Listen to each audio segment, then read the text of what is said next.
warahmatullahi wabarakatuh. Alhamdulillahirabbil alamin. Wassalatu wassalam alal anbiya wal mursalin wa ala alihi wa ashabihi wa man tabi'ahum bi ihsanin ila yaumiddin. Asyhadu an la ilaha illallah wahdahu la syarikalah wa asyhadu anna Muhammadan abduhu wa rasuluh. Ya ayyuhalladzina amanu taqullaha haqqa tuqatih wa la tamutunna illa wa antum muslimun. Ya ayyuhalladzina amanu taqullaha wal tandur nafsum ma qaddamat lighad wattaqullaha innallaha khabirun bima ta'malun. Amma ba'd, ayyuhal ikhwah rahimani wa rahimakumullah. I'lamu anna asdaqal hadits kitabullah wa khairal hadyi hadyu Muhammadin sallallahu alaihi wasallam wa syarrul umur muhdatsatuha wa kullu muhdatsatin bid'ah wa kullu bid'atin dhalalah wa kullu dhalalatin finnar. Ikhwatul iman rahimani wa rahimakumullah, pada Bapak Ibu sekalian yang dimuliakan Allah Subhanahu wa taala. Alhamdulillah, pada pagi ini Allah mempertemukan kita kembali kepada Ibu dan Bapak di dalam majelis taklim bersama dengan majelis taklim Ar-Raudhah. Kita bersama-sama bermajelis, walaupun sebagian tidak bisa hadir di dalam majelis taklim ini. Mudah-mudahan keutamaannya, keberkahannya senantiasa Allah limpahkan kepada kita semua, dan semoga juga dilimpahkan kepada seluruh keluarga kita dan kaum muslimin. Ikhwah sekalian rahimani wa rahimakumullah, untuk memanfaatkan waktu yang ada, karena kita tidak sesuai dengan protokol yang ada, menyingkat materi dan tidak berlebih-lebihan di dalam waktu berkumpul, kita langsung bersama-sama membicarakan atau mempelajari lanjutan materi kajian rutin di Majelis Taklim Ar-Raudhah yang mempelajari tentang kitab Al-Arba'in Nawawi. Dan bab yang kita bicarakan tentang masalah sholat, bagian tentang tahapan-tahapan seorang muslim di dalam mencapai al-khusyuk. Sedikit saya mengulang, di antara jalan untuk bisa menggapai khusyuk, yang pertama adalah doa. An yas'alal 'abd ilallahi azza wa jalla. Hendaknya seorang hamba memohon kepada Allah. Hendaknya seorang hamba meminta kepada Allah Subhanahu wa ta'ala agar Allah melimpahkan kekhusyuan di dalam hatinya, agar Allah menganugerahkan kekhusyuan di dalam hati. Kenapa langkah pertama ini adalah doa? Sebagaimana yang telah dijelaskan dan sudah sering kita sampaikan di dalam sebuah hadis bahwa Rasulullah menyatakan inna quluba bani Adam baina usbu'aini min asabi'ir rahmani azza wa jalla. Ya, sesungguhnya hati-hati anak Adam itu berada di antara jari jemarinya Allah Ta'ala. Ya, jadi hati-hati manusia itu berada di antara jari jemarinya Allah Ta'ala. Ya, kaqalbi wahid, sebagaimana hati yang satu. Jadi Allah meletakkan hati-hati yang banyak di antara jari jemarinya itu seperti hati yang satu. Artinya apa? Artinya bahwa Allah itu tidak punya kerepotan ngatur hatinya manusia itu. Allah tidak mengalami kesulitan di dalam menguasai hati manusia ini. Ini menunjukkan tentang kekuasaan dan kebesaran Allah. Dan ini sekaligus menunjukkan tentang lemahnya hati manusia, di mana manusia tidak bisa mengotak-atik hatinya sendiri kecuali dengan pertolongan Allah Azza wa Jalla. Ini yang pertama. Kemudian Nabi menyebutkan yusurrifuhu haitsu yasha. Allah membolak-balikkan hati manusia itu sekehendak Allah. Makanya ada kalanya orang itu satu saat dia beriman dengan iman yang bagus, satu saat imannya hilang, berubah menjadi kedurhakaan. Satu saat dia mengalami ketenangan dalam ibadah, satu saat dia menghadapi kekacauan di dalam ibadah. Satu saat dia menemukan kedamaian hidup, satu saat dia menemukan penderitaan hidup. Ini bentuk bolak-baliknya hati. Semua persoalan-persoalan tadi yang kita sampaikan, ketenangan, kesejukan, kekacauan, penderitaan, ini semuanya urusan hati. Ya, ini semuanya urusan kalbu. Tidak ada sangkut pautnya dengan harta. Harta sebagai sumber awal, tapi penentunya nanti itu adalah kalbu. Ya. Nah ini, oleh karena itu kita mohon kepada Allah Subhanahu wa Ta'ala agar Allah memberikan kekhusyuan kepada hati. Jadi minta kepada Allah, mohon kepada Allah. Kemudian yang kedua, agar hati kita bisa mendapatkan khusyuk adalah yang kedua apa? Thalabul ilm. Cari ilmu. Ya. Kenapa demikian? Karena ilmu merupakan pintu segala kebaikan hati. Dari ilmu itu kita mengetahui, kita memiliki makrifat, pengenalan, pengetahuan terhadap sesuatu. Ya. Dulu kalau kita punya masalah, bingung. Dulu kalau kita ada musibah, stres. Dulu kita punya masalah, tegang, depresi dan macam-macam. Setelah mendapatkan ilmu, kita mendapatkan tambahan petunjuk bagaimana cara menghadapi masalah. Di situ kuncinya kita dapatkan. Kemudian yang ketiga apa?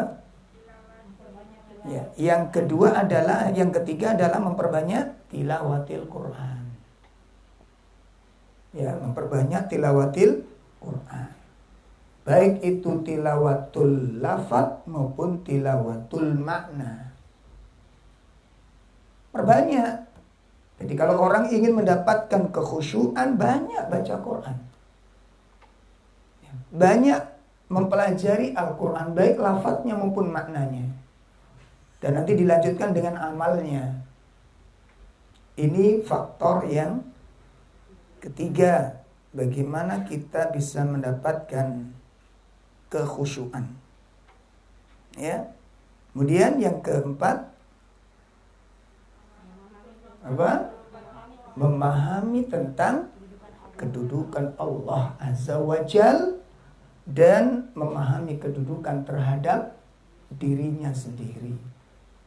Kenali Allah, maka kemudian kita dituntut mengenal kepada diri sendiri. Nah, ini di antara faktor-faktor yang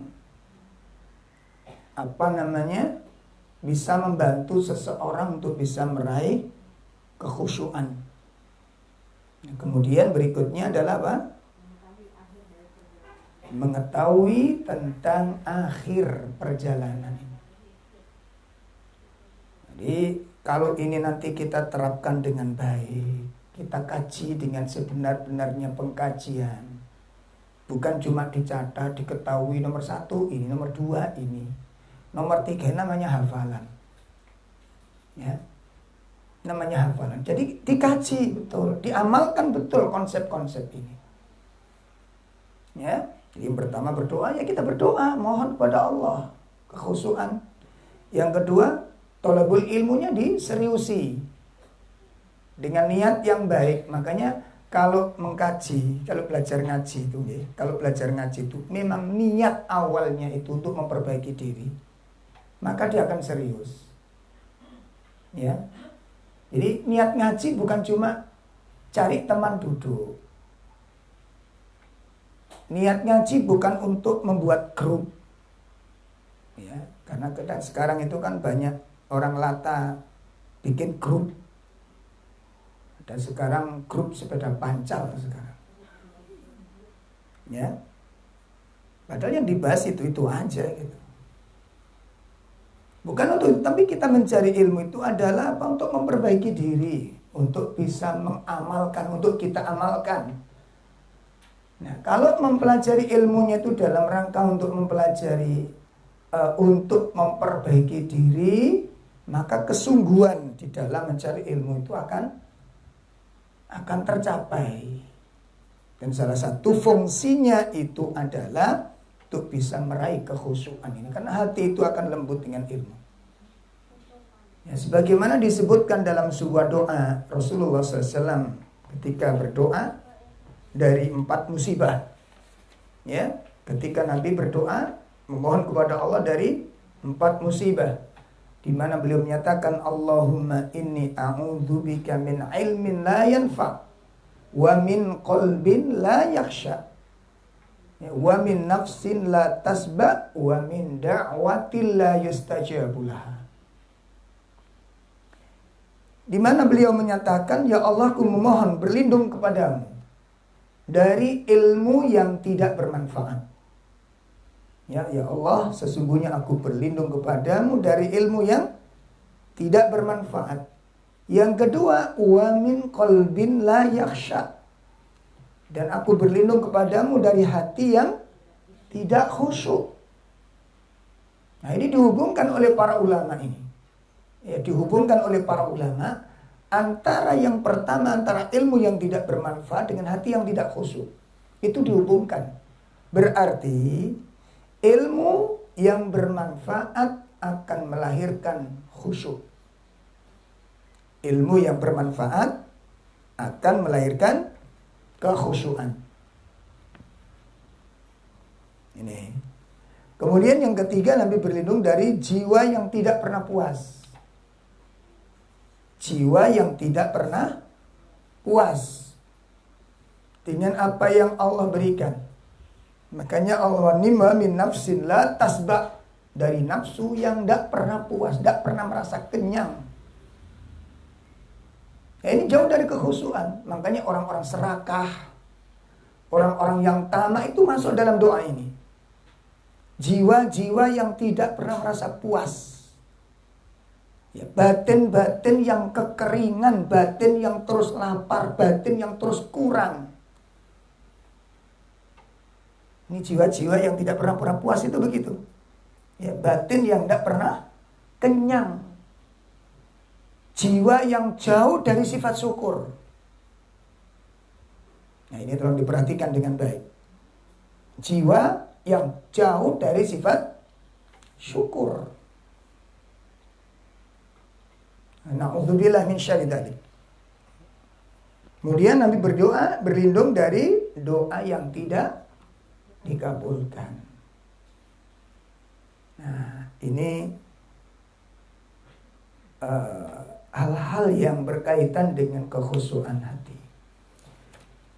Pemirsa sekalian yang dimuliakan Allah Subhanahu wa taala, Kemudian berikutnya yang perlu kita pelajari berkaitan dengan masalah ini,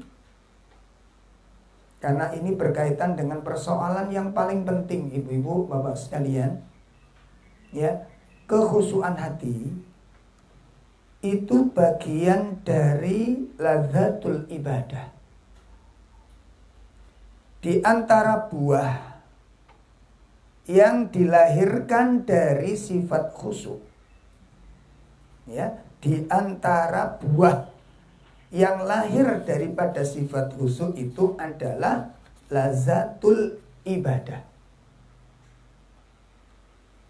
Kelezatan seseorang di dalam melaksanakan ibadah. Ya. Ini. Itu salah satu bagian dari buah kekhusyuan ini. Maka pagi ini insyaallah dengan izin Allah Subhanahu wa taala kita akan mempelajari, ya,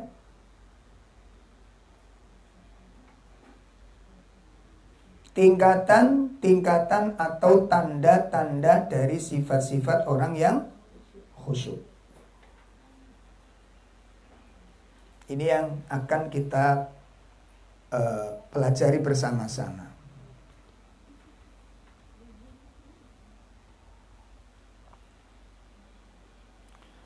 Di dalam kitab ini kita menukil dari kitabnya Syekh Salim Ibn Al-Hilal.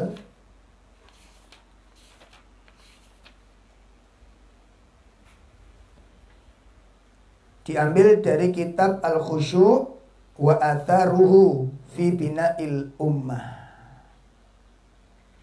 Yang artinya kekhusyuan dan buahnya, bekas kekhusyuan di dalam membangun manusia. Ya, ini judul kitabnya ini. Al-Khusyu' wa atharuhu fi bina'il ummah. Dan bekas khusyuk dan dalam rangka membina umat manusia. Di antara tanda yang kemudian tanda itu melahirkan sebuah sifat orang yang khusyuk kepada Allah Subhanahu wa taala, yang pertama adalah adanya khasyatullahi azza wa jalla. Ya, khasyatullah azza wa jalla, yakni munculnya atau lahirnya di dalam hati seseorang rasa takutnya kepada Allah Subhanahu wa taala. Ini sifat yang pertama. Jadi sifatnya orang khusyuk itu bagaimana? Mereka ini memiliki rasa takut kepada Allah Subhanahu wa taala. Allah Azza wa Jal mensifati orang-orang yang khusyuk itu dengan adanya rasa takut kepada Allah. Allah mensifati orang-orang yang khusyuk itu dengan adanya rasa takut kepada Allah. Ya. Hanya dengan mengingat Allah Azza wa Jal, mengingat nama-nama Allah, mengenal sifatnya, mengenal keagungannya, mengenal kebesarannya, maka rasa takut itu tumbuh di hati seseorang. Orang yang mengenal tentang kebesaran dan kehebatan Allah, maka akan melahirkan sifat-sifat khusyuk, sifat-sifat khasyah kepada Allah. Nah, perlu diketahui di sini ayyuhal ikhwah, khasyah. Ya, perhatikan, khasyah, rasa takut. Itu bagian dari lezatnya iman yang Allah masukkan ke dalam hati seseorang. Dan satu keunikan yang jarang kita pikirkan bersama. Perhatikan, satu keunikan yang jarang kita pikir. Ketika seseorang punya rasa takut kepada Allah dan takut kepada makhluk, itu buahnya berbeda. Ya. Takut kepada Allah dengan takut kepada makhluk itu buahnya berbeda. Coba rasakan dengan benar. Mari kita benahi, kita rasakan, kita runtut permasalahan ini. Ketika orang takut kepada Allah, maka dia tidak ingin menjauh kepada Allah. Ya, orang yang takut kepada Allah, dia tidak ingin apa? Menjauh dari Allah. Dia ingin mendekatkan diri kepada Allah sedekat-dekatnya. Ya. Dia ingin mendekatkan diri kepada Allah dengan apa? Sedekat-dekatnya. Karena dia takut kehilangan Allah, takut ditinggalkan Allah, takut ketika Allah berpaling darinya. Ya. Makanya ketika ada awal pandemi, ada awal corona yang kemudian dia diberikan sebuah undang-undang tidak boleh sholat di masjid, tidak boleh. Ini kan ulama-ulama menjerit itu, menangis kepada Allah. Yang ditangisi apa?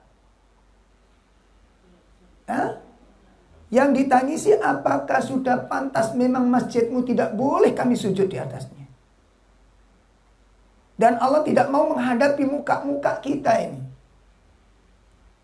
Itu yang ditakutkan oleh para ulama.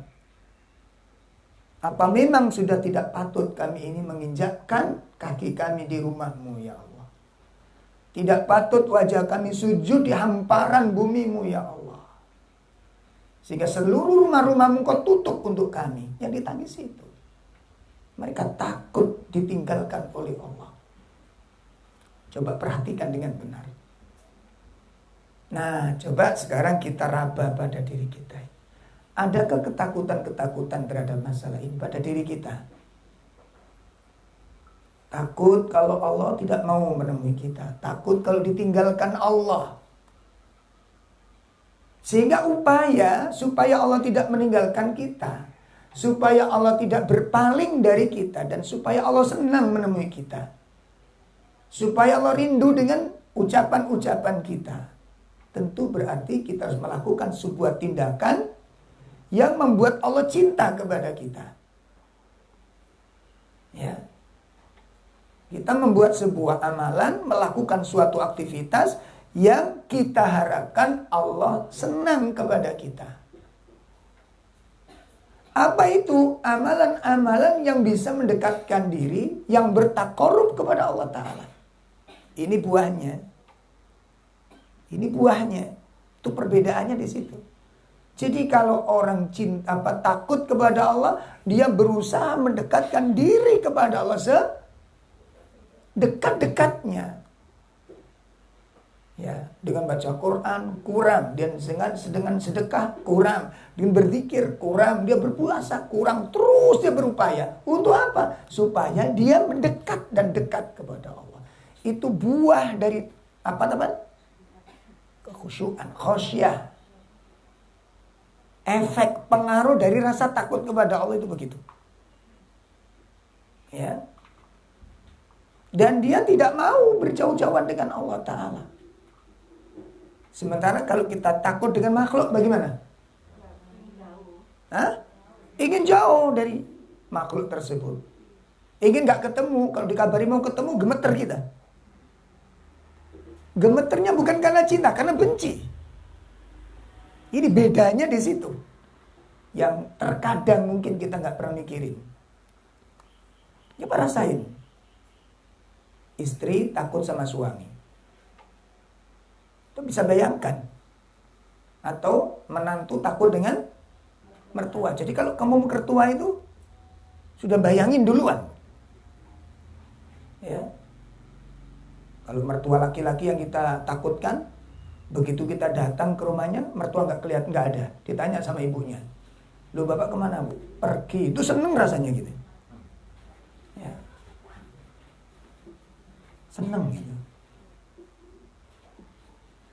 Lah ini ayyuhal ikhwah rahimani wa rahimakumullah. Yang pertama adalah tanda-tanda orang khusyuk adalah munculnya rasa takut kepada Allah Subhanahu wa taala, dan rasa takut kepada Allah itu membuahkan kedekatan hamba berusaha untuk mendekatkan diri dengan sedekat-dekatnya kepada Allah. Allah Subhanahu wa taala berfirman di banyak ayat. Yang pertama bisa kita lihat di dalam surat 8 ayat 2. Ya, surat 8 ayat 2.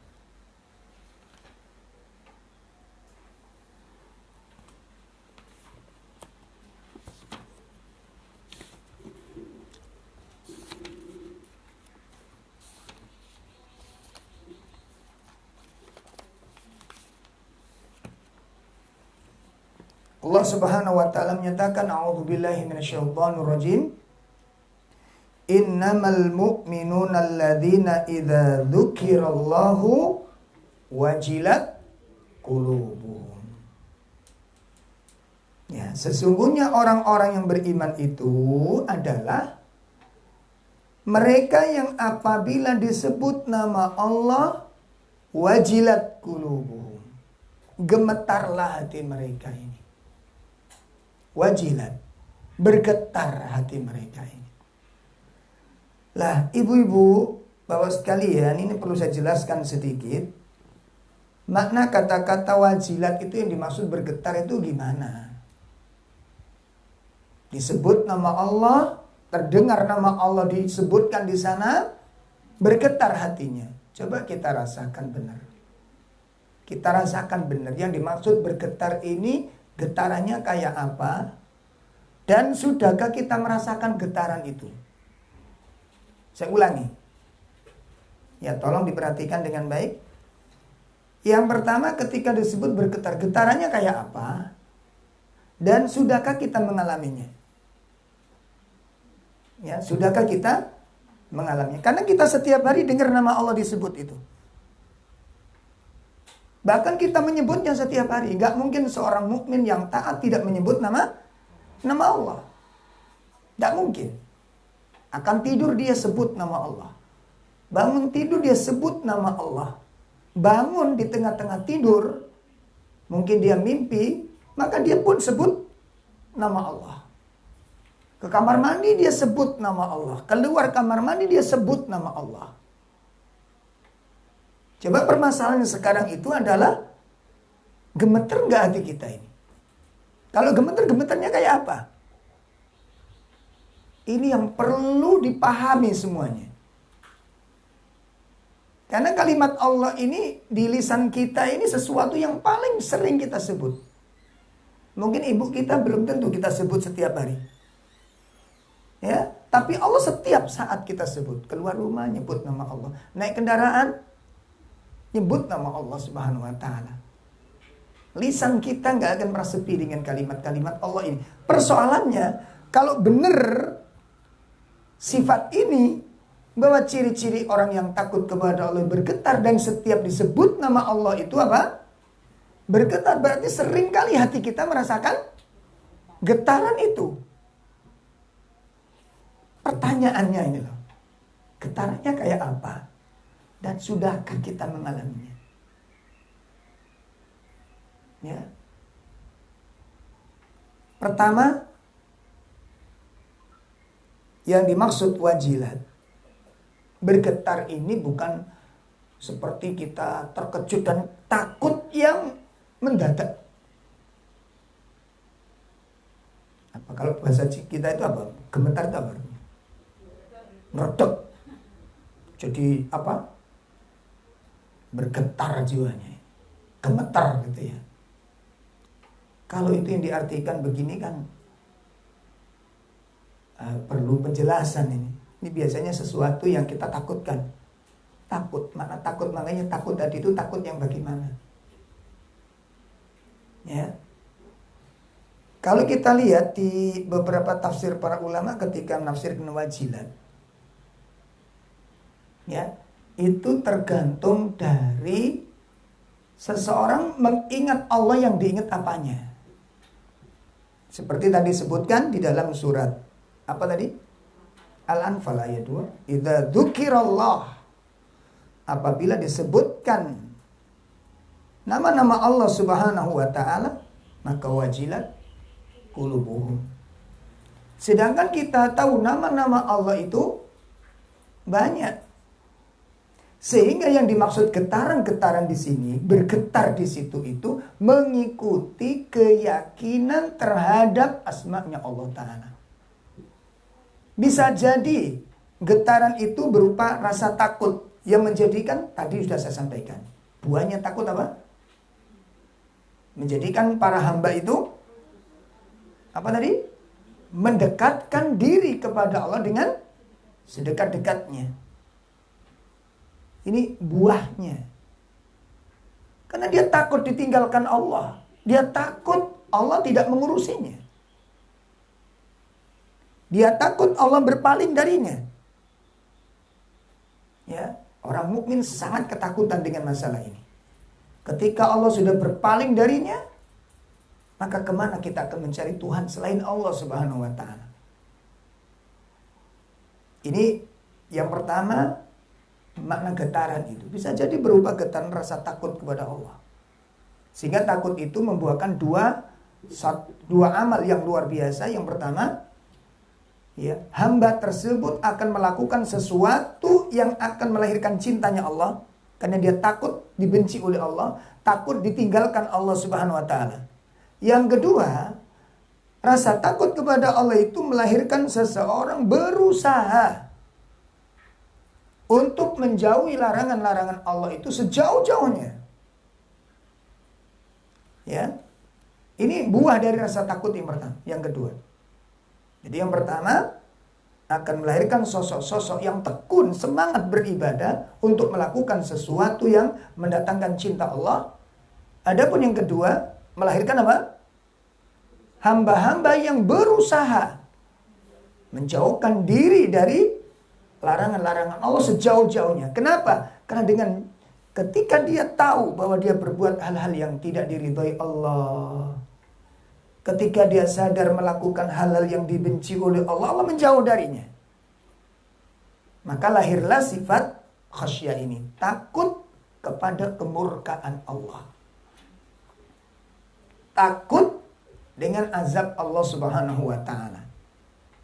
Ini makna daripada wajilat, bergetar, dan penjelasan tentang khasyah, ya, rasa takut kepada Allah Subhanahu wa Ta'ala, melahirkan sifat-sifat yang demikian ini. Masya Allah, ini.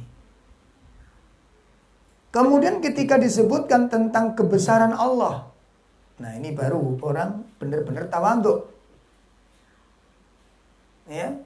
Makanya ayat-ayat Allah itu ada yang dijelaskan secara harfiah oleh Allah sebuah apa? Peristiwa.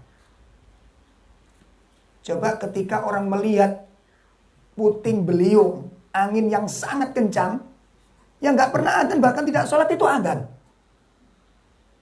Benar apa enggak? Yang nggak pernah sholat pun adzan dia, saking takutnya dengan angin. Coba kita dengarkan yang paling banyak dibaca oleh kaum muslimin ketika ada angin ngamuk itu apa? Kalimat apa kira-kira? Adzan dia. Dan gak pernah sholat. Kan aneh. Kalau ada waktunya sholat, suruh sholat, gak pernah. Tuh adzan gak mau. Tapi begitu ada angin, adzan. Mau sholat apa dia? Sholat angin. Masya Allah. Ini bukan kita menjelek-jelekan, enggak, cuma kan ini dipaksa oleh Allah dia. Kenapa dia sampai beradzan? Ada yang baca sholawat, baca takbir, baca istighfar. Sauni-uni nih kalau orang Jawa bilang itu begitu. Itu bentuk dari rasa takutnya dia kepada peristiwa itu. Coba nanti jenengan setel ya, rekaman-rekaman video-video amatir itu terjadi puting beliung. Jenengan lihat yang dibaca apa coba? Allahu Akbar, Subhanallah, Astagfirullah, Ya Allah, gitu semuanya. Gak ada jimat-jimatnya hilang. Orang-orang soleh yang mungkin disembah gak disebut dia. Allah murni, dan itu yang telah dialami oleh orang musyrik di zaman Nabi SAW. Ya Allah, ini. Coba dirasakan benar. Ketika ada angin puting beliung, apalagi belum nanti ketika ada buminya bergoncang. Saya nggak bisa bayangin kalimat apa lagi yang disebut.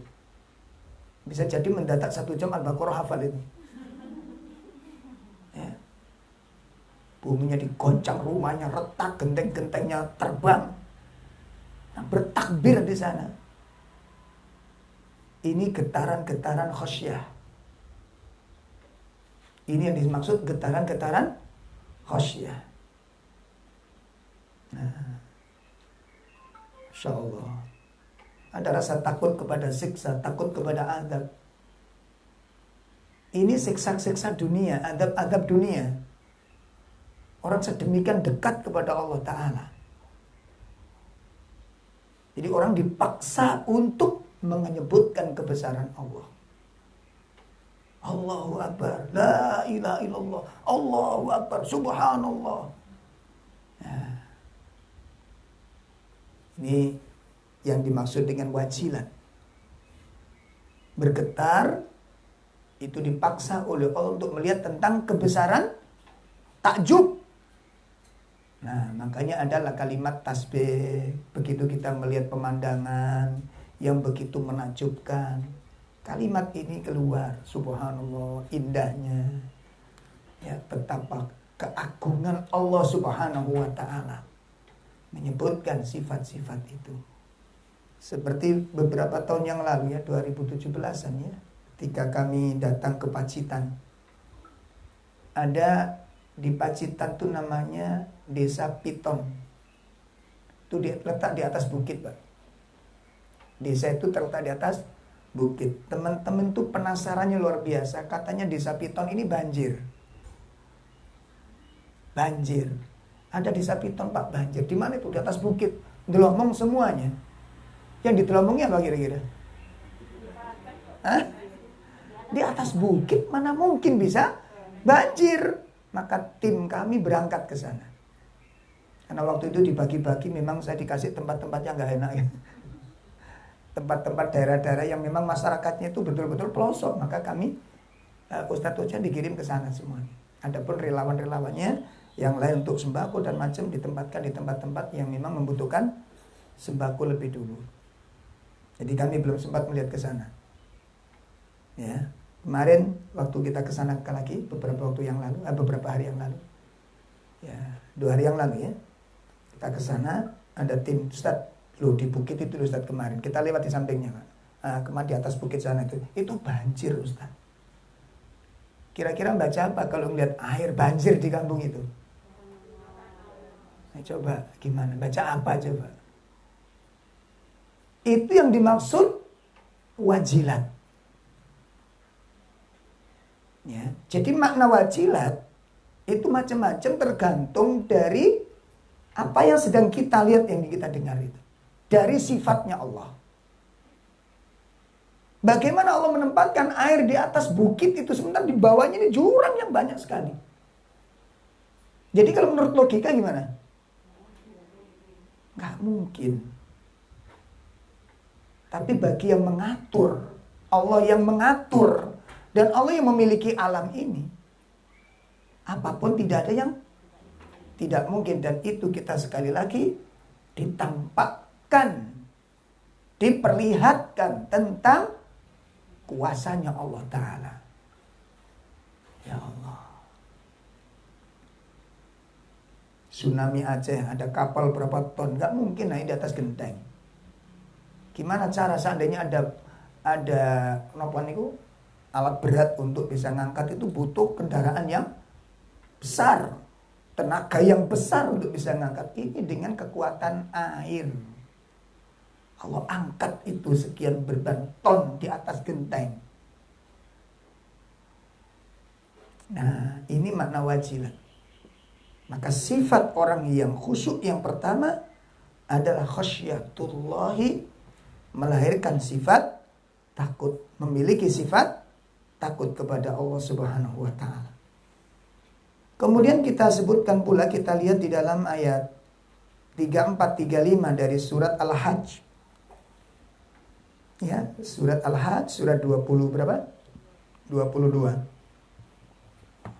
Nah, kita bisa simak di sana. Allah Subhanahu wa taala berfirman, a'udzubillahi minasyaitonirrajim.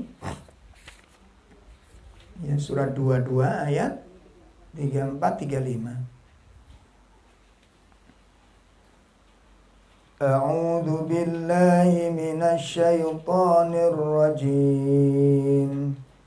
Walikulli ummatin ja'alna mansakan liyadhkuru ismallahi ala ma razaqahum min bahimatil an'am fa ilahukum ilahu wahid falahu aslimu wa basyiril mukhbitin alladzina idza dzukirallahu wajilat qulubuhum was-sabirina ala ma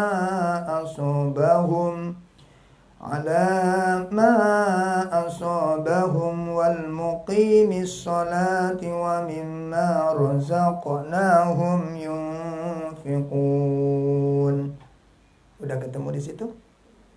Sudah ketemu semua ya?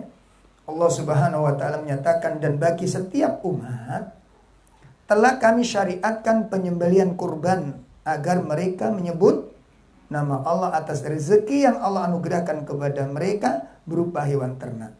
Maka Tuhanmu ialah Tuhan yang Maha Esa, ya, Rabbmu itu adalah Rabb yang Maha Tunggal. Karena itu berserah dirilah kamu kepadanya dan sampaikanlah Muhammad kabar gembira kepada orang-orang yang tunduk dan patuh kepada Allah.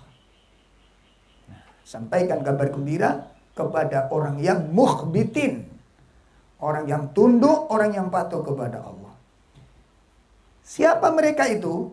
Nah, inilah sifat-sifatnya. Orang yang tunduk, orang yang patuh, itu adalah orang yang khusyuk. Siapa mereka? Bagaimana sifat-sifatnya? Allah sebutkan yang pertama, alladzina idza dzukirallahu wajilat qulubuhum. Nih, sifatnya orang yang tunduk, sifatnya orang yang khusyuk, itu apabila disebut nama Allah ini, bergetarlah hati mereka. Makanya kalau kita mendengar firman Allah, mendengar nama Allah, maka yang perlu kita ingat-ingat bukan cuma sekedar nama Allahnya, tapi apa? Sifatnya. Coba dilatih di situ kita.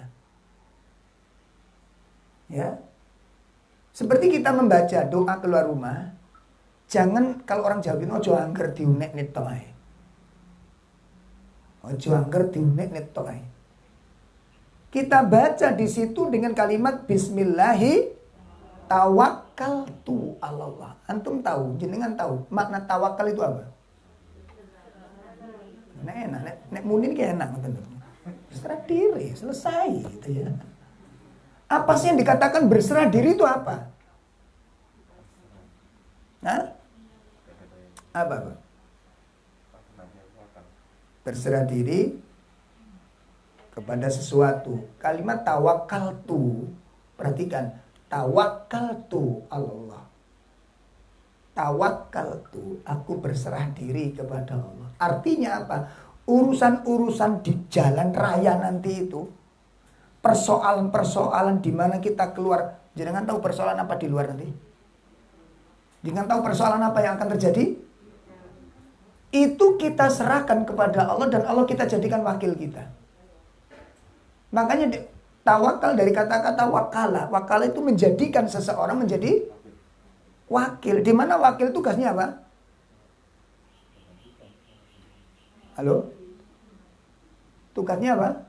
Menggantikan. Ngurusi semua urusan itu wakil namanya. Ismas, iki tak serah nang sampean, tak serah no kepada sampean. Berarti kita tugasnya apa itu? Hah? Seluruh persoalan itu kita serahkan kepada orang yang kita pasrah. Bisa dipahami ini? Pun kulo pasrahkan teng Ustaz Rauf. Kulo pasrahkan teng Ustaz, saya serahkan urusan ini ke Ustaz Rauf. Jadi elek api itu kono. Terus sing mikir sapa? Sing ngerjakne sapa? Terus sampe lapo? Pasrah. Nah, kalau Anda itu percaya dengan kemampuan saya, Anda tidak ada ketakutan di situ. Nggak ada kecemasan. Itu buah tawakal. Buah tawakal itu apa? Ketenangan. Kenapa? Karena percaya. Sing tak pasrah aku gak keliru nyerah urusan. Katakan Ustaz Ro'om, katakan begitu ya. Mungkin satu persoalan saya serahkan Ustaz Ro'om. Ya, tenang Pak, hasilnya itu tenang. Kenapa? Karena percaya. Coba kalau jenengan percaya bahwa saya orang amanah. Ini misal-misal gitu ya. Sampai percaya kalau saya amanah. Jenengan serahkan uang 100 juta. Setelah itu gemeter apa enggak? Ini gak diuntal Ustaz Ro'om gitu.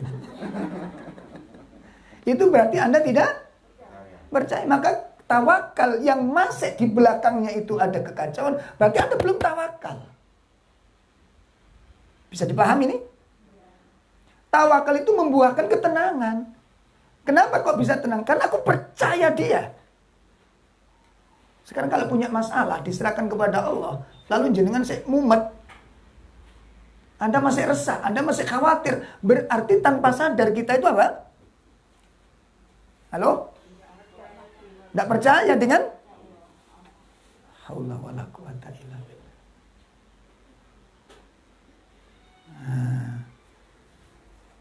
Ada suami kurang jujur. Ada suami kurang jujur. Kadang-kadang dia main perempuan, bukan main game. Main perempuan. Ya, chatting. Si istri khawatir, ini suaminya jujur apa enggak? Lalu saya bilang, coba ibu tawakal kepada Allah. Di luar sana enggak mungkin ibu menjaga suami selama 24 jam. Kecuali kalau suami pasang remote. Jadi kalau bisa diatur gitu, kayak mobil apa, remote ya. Maunya belok kiri, dongkek jenengan kanan gitu bisa. Tapi kan enggak bisa. Maka kita berserah diri kepada Allah, urusan di luar serahkan kepada Allah. Kalau kita sudah serahkan kepada Allah, percaya kepada Allah, terus apa yang kita resahkan? Saya masih bingung, kenapa ibu tawakal? Sudah Ustaz. Tapi masih, loh kan? Halo? Sangat dipahami ini? Anda belum tawakal itu namanya. Jadi yang namanya tawakal itu, sebelum tawakal itu kan Anda pilih dulu kepada siapa urusan diserahkan. Lalu Anda memilih Allah Subhanahu wa Ta'ala untuk mengurusi urusan ini. Bisa dipaham? Sangat dipahami? Kita pilih Allah. Kenapa Anda milih Allah untuk diserahi urusan ini? Maka katakan fatawakal Allah. Maka bertawakal engkau kepada Allah Subhanahu wa Ta'ala. Jika engkau sudah bertawakal, fahuwa hasbu, Allah pasti akan mencukupinya. Jadi yang dikatakan tawakal itu betul-betul percaya dan buahnya ridho dengan segala peristiwanya itu. Perhatikan. Ya. Menyerahkan segala kepercayaan itu kepada Allah Subhanahu wa Ta'ala dan ridho dengan segala hasilnya. Itu namanya tawakal. Itu yang terbaik dari Allah Ta'ala. Pun, ini pengertian-pengertian wajilat.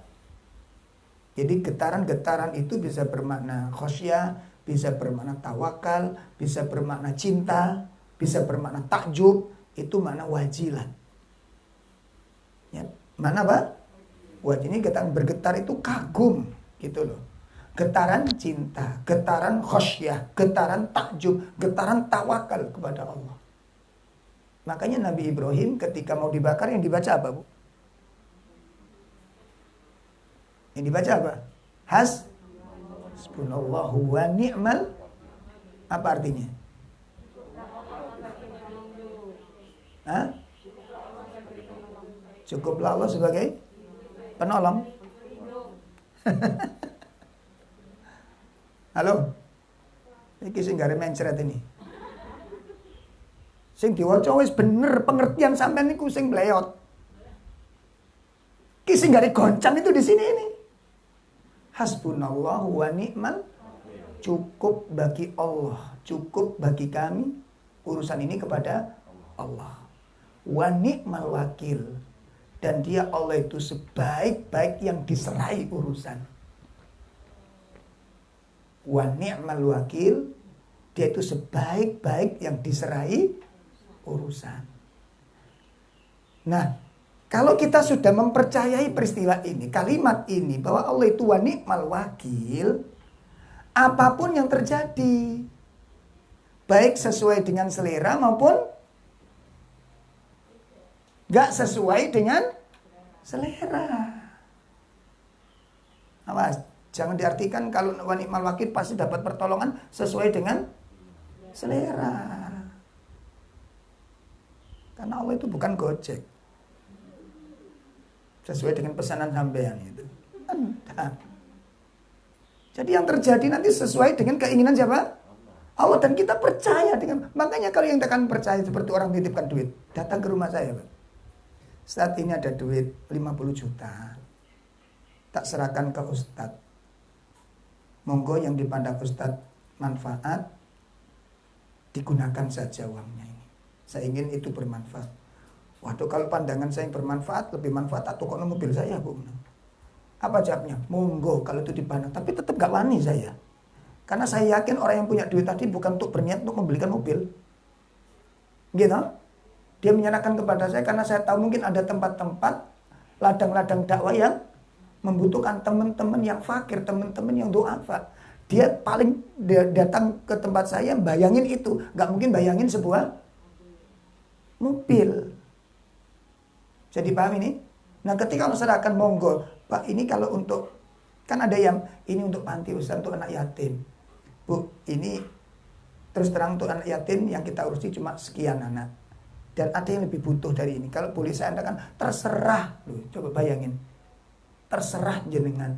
Dan makanya kalau sudah diserahkan, itu nggak mesti harus sesuai dengan. Ngerti maksudnya ini? Makanya Nabi Ibrahim alaihissalatu wassalam ketika akan dibakar, itu bunyi kalimat ini. Apa maknanya? Apapun yang terjadi itu yang terbaik bagi dia. Makanya nggak ada penyesalan, nggak ada suatu kegelisahan di sana. Hasbunallahu wa ni'mal wakil. Kalau memang Allah menentukan baik saya itu harus mati di atas api, saya akan mati di situ dan saya pun ridho. Kenapa? Karena Allah memandang itu yang itu namanya tawakal. Nah, seperti tadi saya ceritakan ada suami yang mungkin ingin menikah lagi, dapat serahkan. Nggih Ustaz, saya tawakal sudah. Loh Ustaz, kok jadi nikah? Loh ngono. Jadi karepe tawakal iku aja sampe ngono karepmu lah. Makanya saya tanya dulu ke jenengan sudah sadar belum tawakal itu? Ini pengertian yang kemudian orang-orang terdahulu, para sahabat melihat musuh yang begitu kuat, orang munafik datang, coba kamu lihat pasukan musuh ini. Mereka mengerahkan seluruh kekuatannya, berlipat-lipat lebih banyak darimu. Pengalaman mereka jauh lebih banyak, senjata mereka lebih lengkap, jumlah mereka jauh lebih dahsyat. Takutkah kamu kepada mereka? Apa jawab para sahabat? Hasbunallahu wa ni'mal, persis yang dibaca oleh Nabi Ibrahim. Cukup bagi Allah buat kami. Cukup Allah tempat berlindung kami. Dan Allah sebaik-baik yang diserai urusan. Kalau kami nanti perang ini nanti menang, maka itu kebaikan bagi kami. Kalau kami nanti itu dikalahkan dalam perang, itu syahid bagi kami. Maka nggak ada yang buruk bagi kami apapun yang terjadi. Sehingga apa yang terjadi ke depan kita serahkan sepenuhnya dengan ilmunya. Itu namanya tawakal. Jadi jangan dibayangin kalau tawakal hasilnya sesuai dengan selera, itu namanya jenengan Gojek. Ini loh, kadang-kadang kita nggak sadar memahami makna ini. Oh masih sudah tawakal kok melang-melang, sudah tawakal kok masih risau, sudah tawakal kok masih gelisah, sudah tawakal kok takut. Anda belum tawakal itu. Anda belum percaya betul bahwa Allah itu bijaksana. Jadi paham ini? Coba kalau Anda punya masalah, lalu ingin ada orang sebagai penengah. Ini ngambil orang ini sembarangan atau milih? Siapa yang Anda pilih kira-kira? Orang yang amanah, orang-orang yang jujur, orang-orang yang bijaksana. Nah kalau kemudian setelah itu apapun keputusannya, monggo jenengan yang menentukan, kami ngikuti petunjuk jenengan. Kalau kita yakin dengan orang yang berilmu ini, maka seluruh kebaikan sudah dipandang dengan ilmu oleh beliau. Pertimbangan ini cerai harus tidak. Itu sampai kita kadang-kadang berat di situ, Ibu. Dengan masalah ini Ustaz, monggo jenengan simak dengan materi, dengan ilmu jenengan, dengan pengetahuan jenengan, kira-kira ini saya baiknya pun saya pasrah. Kalau Ustaz memang lebih condong cerai, kami akan cerai. Loh ngono ya. Nah kalau mau cerai, mari Ustaz. Iya kan? Nah, sebenarnya kalau kita serahkan kepada Allah Ta'ala, maka apapun keputusan Allah harus ridho. Sehingga keridhaan ini peristiwa. Loh kok begini, aku tawakal kok tadinya begini. Halo? Padahal saya udah gak kurang-kurang Ustaz tawakalnya. Pernah gak dengar kalimat ini, Ibu? Halo? Padahal sudah gak kurang-kurang saya tawakal. Coba Ibu tawakal. Sudah, tawakal ya apa maneh Ustaz.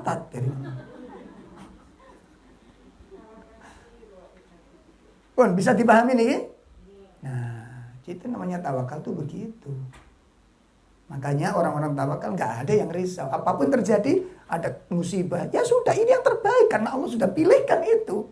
Makanya jangan sebutkan hasbunallahu wa ni'mat, sebaik-baik yang sering urusan. Nah, kagum dengan peristiwa ini.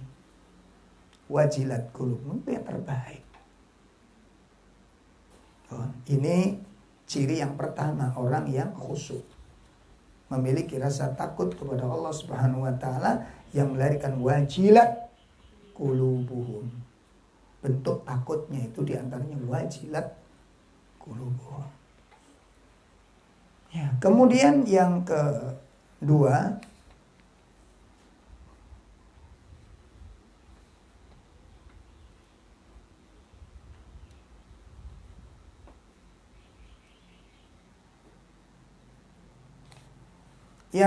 adalah ketika keyakinan kepada Allah sudah meningkat, pengenalan kepada Allah meningkat, mendalam dan kuat, akan melahirkan tangisan-tangisan. Suka menangis kepada Allah. Nih. Suka menangis kepada Allah itu tanda-tanda kebaikan. Tapi lihat yang ditangisi apa. Nah, nangis itu ada 10 macam. Nah, Ibu macam yang berapa?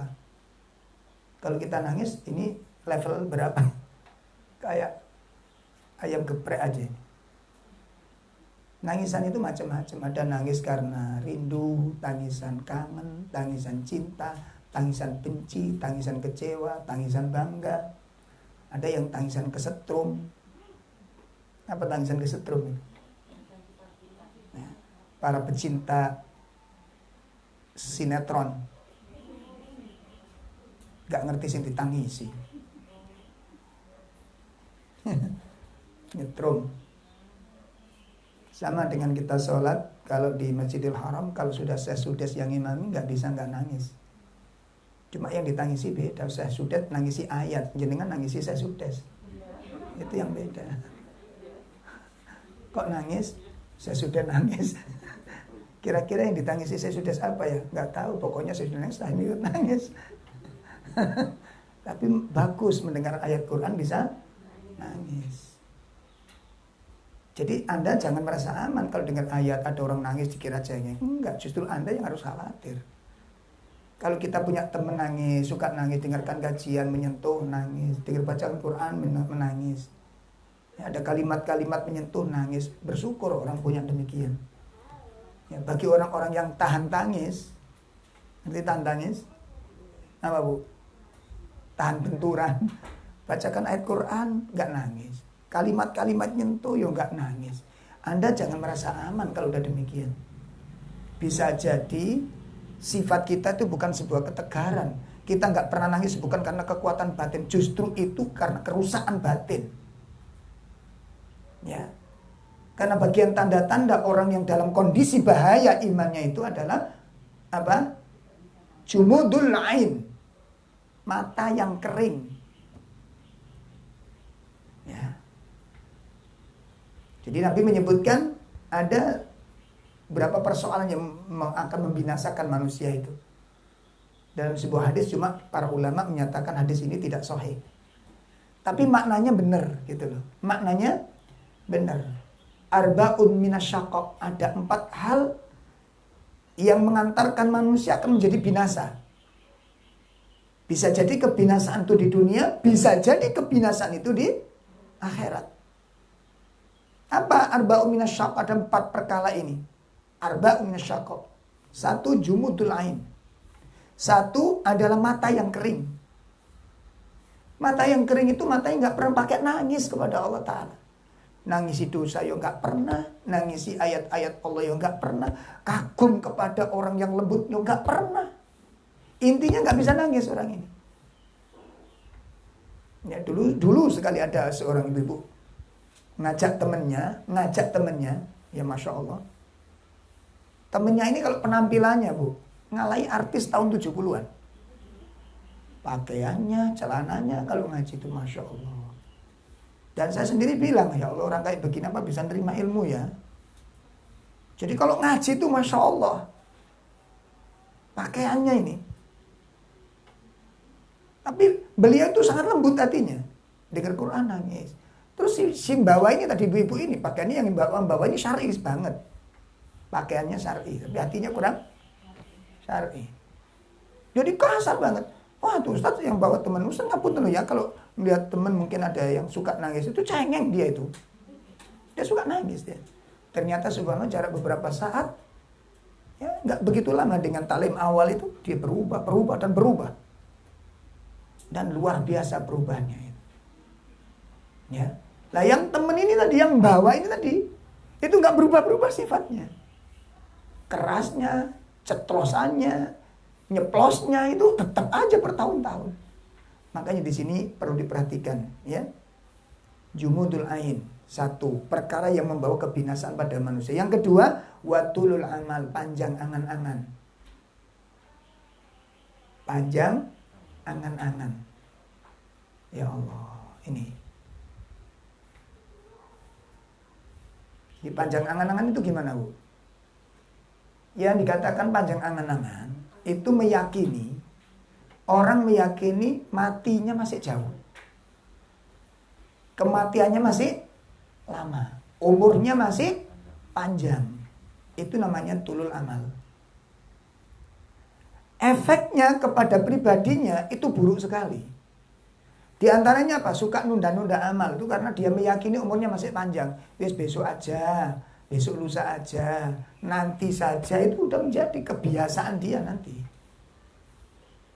Nunda-nunda amal, nunda-nunda taubat, nunda-nunda memperbaiki diri. Itu buah dari tulul amal. Coba kalau ibu meyakini nanti sore apakah saya masih hidup. Kalau kita meyakini masih sore itu belum tentu hidup, apa yang kita lakukan sekarang kira-kira? Dalam apa kira-kira? Ayo coba, kalau ibu yakin, bapak yakin bahwa sore nanti belum tentu saya masih hidup, apa yang kita lakukan sekarang? Mengerahkan seluruh kemampuan untuk melakukan kebaikan. Kenapa? Saya belum tentu kalau nanti malam itu masih hidup. Hah? Kenapa hari amal ini kita bisa lakukan hari ini, kita tunda besok? Kenapa? Kenapa Ibu? Karena meyakini besok masih hidup. Ini masalahnya. Bahkan kita tunda bulan depan. Betul apa enggak ini? Bulan depan aja saya anukan. Bulan depan, besok aja nggak ada keyakinan kita. Ini mentulul amal itu membawa kebinasaan. Yang ketiga, apa perkara yang merusak dan membinasakan manusia? Qasawatul qalb, hati yang keras. Hati yang keras. Itu sumber-sumber kebinasaan manusia. Baik dunia maupun akhiratnya. Yang keempat, khirsu ala dunya, rakus kepada dunia. Ya Allah, ini 4 sifat yang membawa kerusakan pada dunia. Membawa kebinasaan bagi manusia. Pemilik 4 sifat ini. Pemilik 4 sifat ini apabila tidak menghilangkan sifat-sifat itu dan dia tidak merubah sifat-sifat lebih baik, maka 4 sifat ini akan membinasakan dirinya, dunia maupun akhiratnya. Ya, akan membinasakan dunianya maupun akhiratnya. Yang pertama tadi apa? Mata yang kering. Yang kedua, panjang angan-angan. Yang ketiga, hati yang keras. 4, tamak kepada dunia. Jauhi sifat ini. Jauhi sejauh-jauhnya. Nah, Allah sebutkan hal ini, bahwa tangisan bagian daripada tanda-tanda kekhusyuan. Allah sebutkan dalam surat Al-Isra ayat 107, 109. Ya, 107, 109. A'udzu billahi minasyaitonir rajim. Qul aminu bihi aw la tu'minu. Innal ladzina utul ilma min qablihi idza yutla 'alaihim takhirruna lil azqani sujada wa yaquluna subhana rabbina in kana wa'du rabbina lamaf'ula wa yakhruna lil azqani yabquna wa yaziduhum khusyu'a. Surat 17 107 109.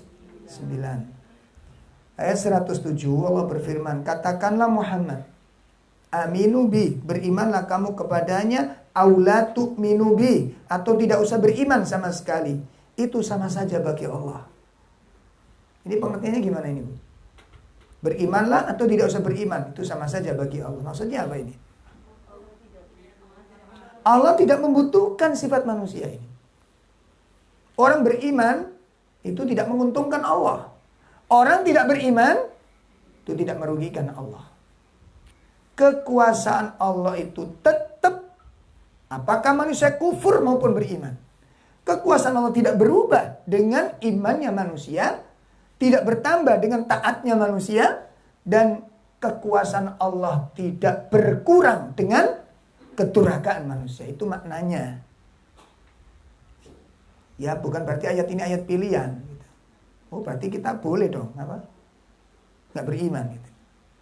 Oh, itu pengertian. Kemudian, innalladzina utul ilma min qablihi. Perhatikan.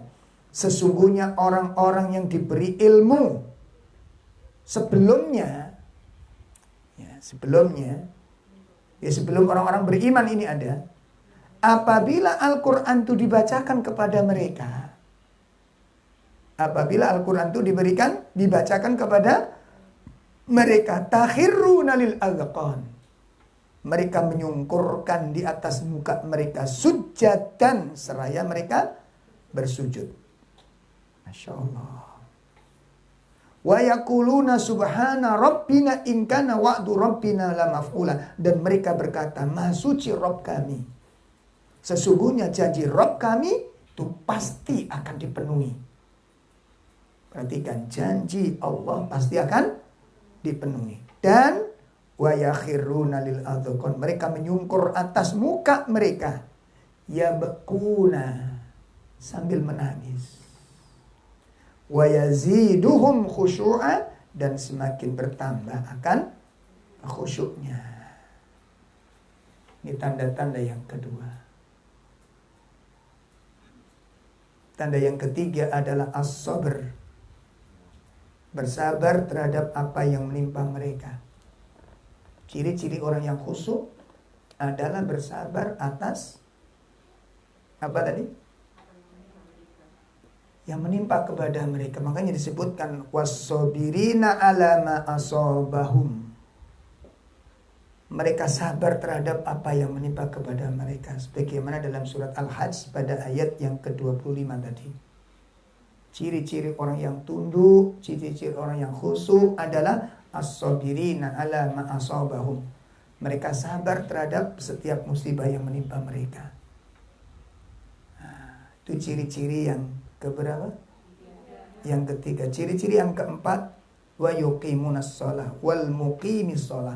Mereka adalah orang-orang yang tekun, tenang, dan serius di dalam menegakkan sholat. Ini cirinya. Makanya mereka sangat rindu kepada Allah. Bahagia ketika sudah masuk waktu-waktu sholat. Kenapa? Ada perjumpaan dengan kekasihnya. Gak setiap umat Islam itu senang memasuki waktu sholat. Gak setiap orang. Ya, kadang-kadang kita pun gak terasa. Habis maghrib makan-makan, sudah dengar azan. Loh kok cepet saya? Saya kait laya-laya. Itu kan menandakan kita sumpah gitu. Betul kan enggak? Karepe ku rada dawa titik dadi laya-laya rada. Ini nggak bener gitu loh. Makanya ciri-ciri orang khusyuk begitu. Kenapa? Kok mereka muqimis sholat, orang-orang yang menegakkan sholat. Ini. Karena itu bagian daripada khusyuk. Dia senang bertemu dengan Allah. Bertemu kembali dengan Allah Subhanahu wa taala. Ya. Kemudian yang keempat, wa mimma razaqnahum yunfiqun. Yang kelima. Ya, yang kelima, wa mimma razaqnahum yunfiqun. Nih. Tanda-tanda atau sifat-sifat kekhusyuan hati seseorang. Mereka dermawan. Tidak pelit, tidak takut jatuh miskin ketika infak. Ya. Makanya dermawannya seseorang itu bagian dari benarnya imannya kepada janji Allah.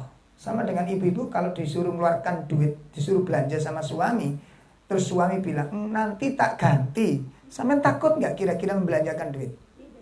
Tidak akan takut. Kenapa? Nah, kalau dalam hal ini ibu cerdas banget.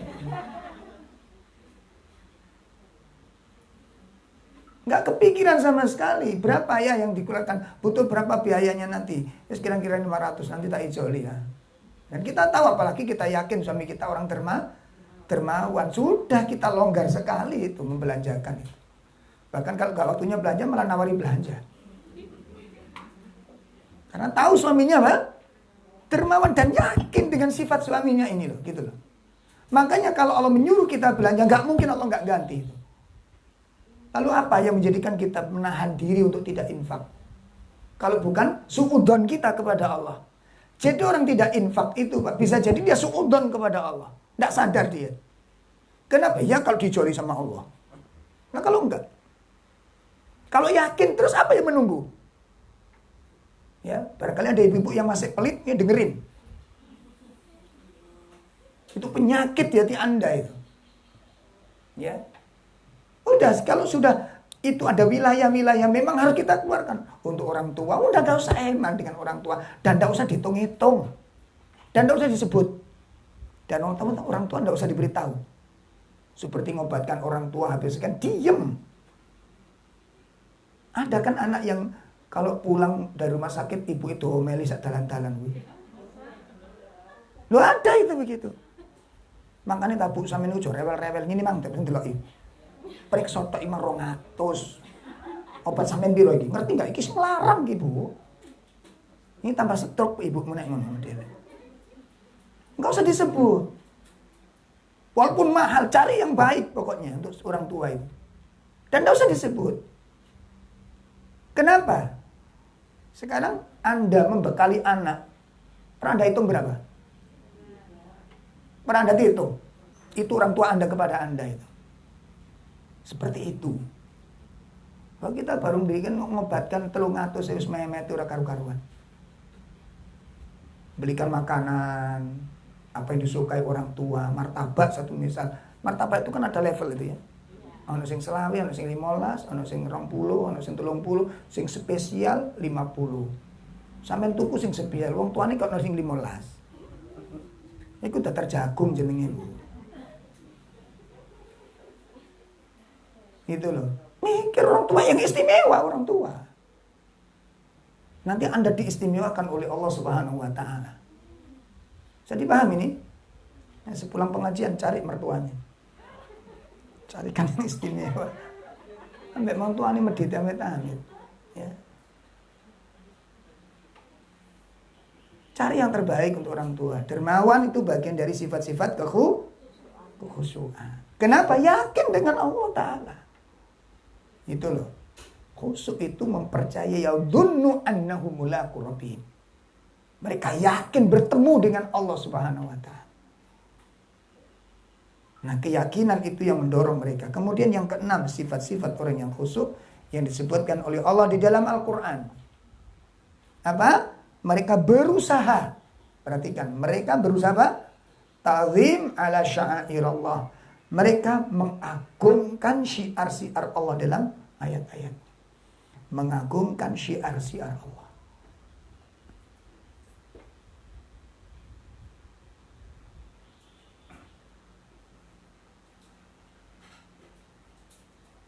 Sebagaimana yang Allah sebutkan di dalam surat Al-Hajj ayat 32. Surah 22 ayat 32. Surah 22 ayat berapa? Ayat 32. Dzalika wa man yu'azzim sya'airallah fa innaha min taqwal qulub. Allah sebutkan di situ apa? Demikianlah perintah Allah, dan barang siapa yang mengagungkan syiar-syiar Allah, maka apa? Sesungguhnya perbuatan tersebut itu dari ketakwaan hati.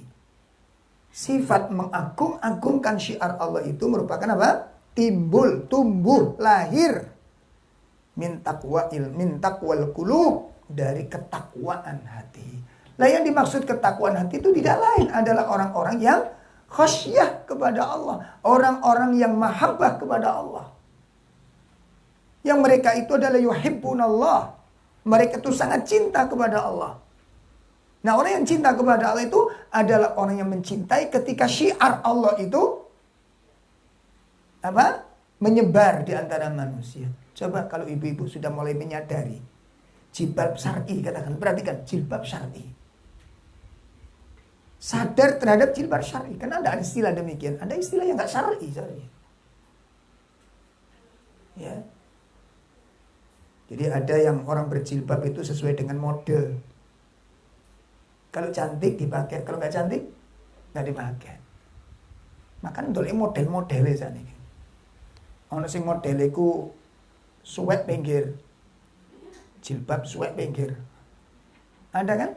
Jilbab dari mulai leher ini sudah sobek sampai bawah. Nah, ono mana sing nekek leher itu,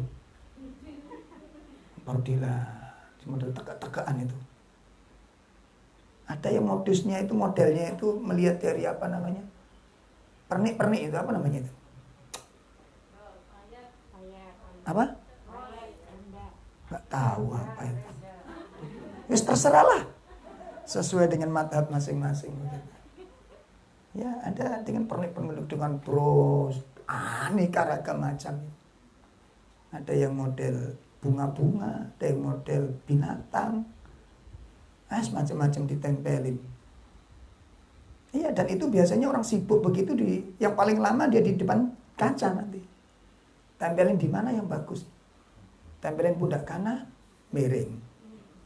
Tempelin pundak kiri, kurang cantik. Tempelin leher, nggak indah. Kan tempelin hidung, dicetek di irungnya bisa. Orang sibuk dengan itu, akhirnya dia nggak sibuk untuk memperbaiki akhlaknya. Iya, itu sudah bisa dipastikan. Orang kalau sibuk menghiasi diri dengan begitu, dia nggak sibuk dengan sifatnya. Itu diantara tanda-tanda khusyuan seseorang. Masya Allah. Kemudian yang ketujuh, di antara tanda-tanda kekhusyuan dan sifat-sifat kekhusyuan itu adalah orang-orang yang yakin dengan perjumpaan dengan Allah. Yakin terhadap perjumpaan dengan Allah Subhanahu wa Ta'ala.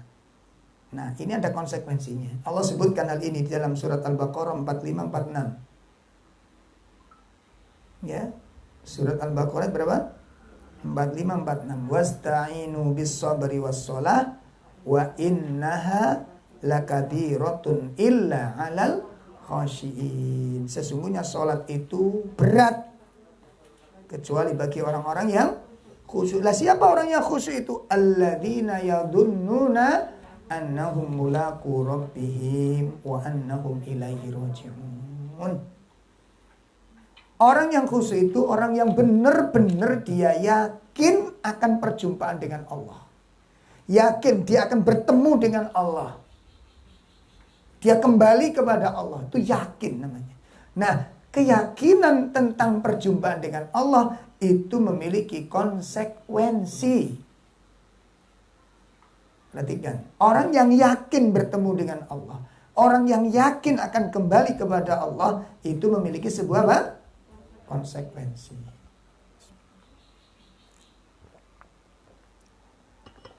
Apa konsekuensinya? Konsekuensinya itu adalah mempersiapkan diri, ya, mempersiapkan diri, tuntutan dengan perjumpaan dengan Allah ini. Apa yang dibutuhkan di sana? Yakin dengan peristiwa itu, dia akan menyiapkan kebutuhannya. Sama dengan kita ini kalau mau pergi jauh, ya, pergi jauh. Itu melihat kabar di sana itu musim apa, ya kan? Tentu jenengan kalau ke Malang atau mungkin ke Madiun, ke Tengger, itu udah beda yang Anda bawa. Ya, jadi nggak cukup cuma bawa bekal-bekal yang dibutuhkan makan, nggak pakaian. Kalau di sana dingin berarti yang perlu disiapkan jaket. Kalau pergi kita umroh musim apa ini? Musim panas, yang disiapkan masker, yang disiapkan apa? Kacamata hitam. Itu kenapa? Karena ini kebutuhan kita di sana. Konsekuensi meyakini perjumpaan dengan Allah itu memiliki konsekuensinya apa? Mempersiapkan bekal-bekal yang dibutuhkan dalam perjumpaan itu. Ini loh, yakin tuh di situ. Sehingga hari ini kita sibuk dengan apa? Sibuk dengan amal. Sibuk dengan amal. Sibuk dengan aktivitas. Tidak membiarkan waktu-waktu lapang terbuang sia-sia. Kenapa? Saya akan berjumpa dengan Allah. Coba kalau ibu bapak meyakini 4 pertanyaan, betul-betul itu ditanyakan Allah. Umurnya untuk apa? Kita nggak akan sia-siakan. Nggak mungkin kita mengkhotamkan sinetron dalam 1 juz itu. Nggak mungkin kita berkenan begitu. Kenapa? Berapa waktu yang menghabiskan sekian juz sinetron itu? Melihat sinetronnya kan begitu. Hati-hati di sini, terbuang waktu kita. Yang ngelayani WA entek umur iki, Pak. Ya, makanya saya sendiri kurang suka dengan banyak grup itu. Keluar kok grupnya dibahas ngene-ngene tok ae. Keluar, Pak, saya mohon maaf, saya tak izin keluar ini. Loh kenapa Ustaz? Kenapa kok keluar? Sampai ngomongin pleketekan ini. Dibahas wong tuwek padha tuwek bahas opo ae, dibahas enggak ada manfaatnya. Yang bermanfaat itu loh, yang opo yang bisa menunjang kebaikan baik itu dunia maupun manfaatnya gitu loh. Lah kan manfaatin dibahas ngono-ngono tok ae. Nek kok ngono nge-share stiker-stiker si mewek, si moncrot, sing dodok, sing ising sing bojone ditutuk dandang. Nanti dilempar ulek-ulek. Karena ingin melihatkan, menunjukkan bahwa saya punya stiker lucu gitu loh. Kan begitu kan orang. Coba dengan grup, coba ini dibahas apa coba. Ya. Saya sudah punya grup itu, ada berapa ini masuk itu grup yayasan semua. Itu kadang-kadang saya selengean wong-wong ini. Makanya kadang-kadang ayo coba teman-teman. Iya. Walaupun podo ngaji ini sampai saya itu dicurhati ada ibu-ibu, Ustaz, suami saya itu ikut grup ini kok gini ya isinya. Grupnya teman-teman ngaji tok itu. Kok isinya cuma gini, apalagi bapak-bapak itu membicarakan masalah ta'adud aja. Poligami. Padahal polipantai aja enggak. Enggak ada sembrani, cuma ngobrol aja, itu kan sia-sia namanya. Ngomong action gitu loh. Langsung dipatil sama si itu. Long dia ngomong, ayo ini ada ini, ada ayo aku wah dia ngomong tak aja. Mereka termasuk suami-suami penakut itu. Iya, karena nikah cuma satu kan karena penakut. Baik ibu-ibu sekalian yang dimuliakan Allah. Jadi ini tanda-tanda yang terakhir yang bisa saya sampaikan kajian ini dari orang-orang yang khusyuk pada Allah Subhanahu wa taala adalah orang-orang yang yakin, yadhunnu annahum mulaqu rabbihim wa annahum ilaihi raji'un, orang-orang yang yakin dengan pertemuan dengan Allah Subhanahu wa taala dan mereka yakin akan kembali kepada Allah, yakin dengan perjumpaan dengan Allah memiliki konsekuensi, yakni apa? Mempersiapkan bekal-bekal tentang perjumpaan itu. Nih. Nah, ibu-ibu, bapak-bapak sekalian yang dimuliakan Allah, sampai di sini kajian kita pada pagi ini. Mudah-mudahan apa yang kita bahas menjadi ilmu yang bermanfaat. Dan kita berharap mudah-mudahan waktu yang masih tersisa ini itu kita bisa manfaatkan dengan sebaik-baiknya, menghasilkan amal-amal yang betul-betul bermanfaat untuk kemaslahatan dunia maupun kemaslahatan akhirat. Dan kita harus betul-betul memilih yang bagus, yang tepat untuk kita kerjakan, karena semuanya ada tanggung jawab. Demikian kurang lebih, mohon maaf. Wassallallahu ala nabiyyina Muhammad, subhanakallahumma bihamdika, asyhadu an la ilaha illa anta, astaghfiruka wa atubu ilaik. Assalamualaikum warahmatullahi wabarakatuh.